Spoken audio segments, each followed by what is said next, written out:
Guys, today we're going to find out just how quick the tides can turn when a brown belt gets tired of playing the defense. In the first round, my good friend James, he'll be holding back just a little bit of that caveman strength while I attempt to practice some techniques and hone in my game. However, make sure to stay for round 2, where with a snap of his fingers, he's able to summon that caveman energy and disintegrate any dream I had of winning. Alright guys, so starting off with round 1, we're going to start standing and wrestle for grips. James is a judo brown belt, and if you see the grips he has right now, you know I want to get out of this position as fast as possible. I'm going to use a popular ankle pick technique that I've been learning, which fakes a guard pull, causing James to instinctively lean on his toes. I'm then going to immediately follow that up with the ankle pick and collect a single leg. From here, his weight and posture becomes very unstable, so instead of walking the pipe backwards, I drag his collar to the mat and raise his leg to secure a takedown. Okay, so now we can transition into our passing game. The grips that he has in headquarters are too dangerous for me to start working without addressing them first. James then tries to sneak in a collar choke, but I base out to create space and negate the choke. Once the threat of the choke is gone, I establish my grips and begin to start working passing. I start an outside pass by controlling the right bottom leg and pressuring into that side. From here, I'm searching for the collar grip, and once getting it, I quickly begin walking towards his head. As James goes to recover with the bottom leg, I switch sides and start to attack from the opposite angle. A crucial part of this passing technique is to grab or control the head and pull it towards your hip. Your opponent's ability to recover their guard is compromised because you're creating a strong wedge to where they can no longer create space between their head and your hips to re-establish their guard. So next, as James goes to escape through the back of side control, I use my knee to block and grab a deep seatbelt grip under his bottom side armpit. Because he's flat, I'm able to jump my left leg over his torso and use a chair sit to fall into a back take. Because we are currently on my left side, I put my bottom hook across his body to prevent him from escaping to that side. Unfortunately, by not keeping pressure on my right leg, he hops over to begin escaping the back. He tries to roll out, but I keep him in my control by using my left elbow. Eventually, I'm able to re-establish the back and get my hooks back in, but I didn't learn my lesson and he literally hops out due to my lack of knee pinch pressure.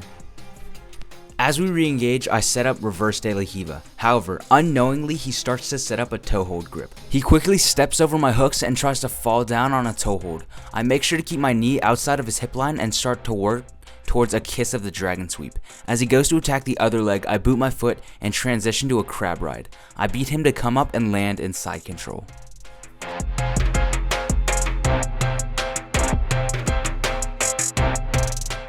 From side control, I first try to attempt a knee on belly, but as he defends this, I look for a Kimura grip and pin it to his chest. I then attempt an armbar, but he turns into me, so I take mount. So now from mount, I grab his lapel and first attempt to trap and pin his arm to his chest. After he releases his wrist, I transition to a variation of the Ezekiel choke with his own gi. I 100% would have finished this choke, but he charmingly whispers in my ear, causing me to lose focus, and he's able to defend the choke. As he goes to turn over, I attempt to throw my leg over for a triangle, but he practically slams me down to the mat. So now that we're in close guard, he goes to open my guard and I try to catch him with a loop choke. It's very close, but he's able to shrug it off.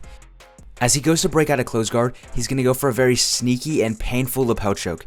It's getting really deep, and I'm going to need to use both my arms in order to break the choke off. After this, I transition into K guard and he hops onto a knee bar. Luckily, I'm able to roll over. I'm not out of danger yet though, because he starts to sit back on a straight ankle lock, and I need to do a few things to defend this. 1. Get my foot to the floor and break his hooks off. 2. Come on top and begin to start to step through the single X guard. I transition back on top and I'm met with instantly having to defend the scissor sweep. We only have 10 seconds left in this round, and right as I'm about to hit a nasty ankle lock, time unfortunately ends. Alright guys, the second round is definitely going to be a lot harder than the first. Stick around to see if I'm able to get the submission in round 2. Okay, so to start off, James is going to go ahead and grab a collar grip. He's going to grab the sleeve and then follow that with a foot sweep attempt. Luckily, I'm able to keep my balance, and then I'm going to go for a single leg attempt. James is going to defend this and then send me into the earth with what I believe is a sacrifice throw.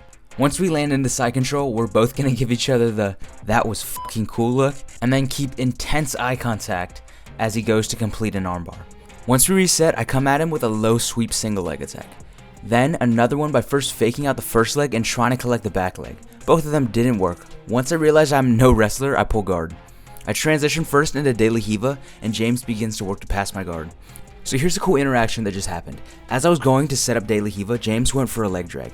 At this point, he has both legs on one side and control over the top leg. I knew if I stayed here too long, I would get passed very easily. To combat this, I unfortunately had to remove my De La Riva hook and use this to recover back to a neutral state. So I managed to throw the De La Riva hook and catch his far hip. From here, I start working to attack the back, but James falls onto a knee bar. I'm able to roll through, escape the leg entanglement, and now it's my turn to start passing the guard. So James has set up a collar grip, an ankle grip, and a leg post. At the moment, I think the leg post is the most dangerous element to his guard, so I work to break off the hook first. So now I've managed to close the gap and start to work with middle distance passing options. I feel his knee shield is really flared out and he doesn't have a good connection between his top and bottom foot. This leaves me with a strong ability to use a long step pass. I search for a collar grip and opposite side pants grip. From here I try to pin my head to his chest and long step pass his guard. As soon as I try to settle into side control, James times it perfectly and reverses the position. Now we're pretty stuck. He has a brutal knee on belly, pinning my hips to the mat, but if that wasn't enough, he starts to attack a Tarico Plata. I'm really oblivious on how to escape the Tarico Plata, so let me know if you have any tips on how to defend in the comments below. Otherwise, as soon as he rolled over, that's when it got tight and I had to tap. Okay, now I'm absolutely pissed off. It's go time. Time to show James what I'm really made of. They ask you how you are, you just have to say that you're fine when you're not. So I end up taking him down into my guard, which I totally meant to do. However, I'm able to find a triangle and I start to get a little more cocky. I gave him a pat on the head to assert my dominance, however he didn't like that. He's unfortunately able to escape the triangle, and now it's time for James to let me know that he's a brown belt for a reason. It doesn't take James any more than 30 seconds to put me into a triangle of his own. At this point, I'm fighting for my life, my pride, and my dignity. But that doesn't help you escape triangles, and he's able to rip a Kimura and finish me off.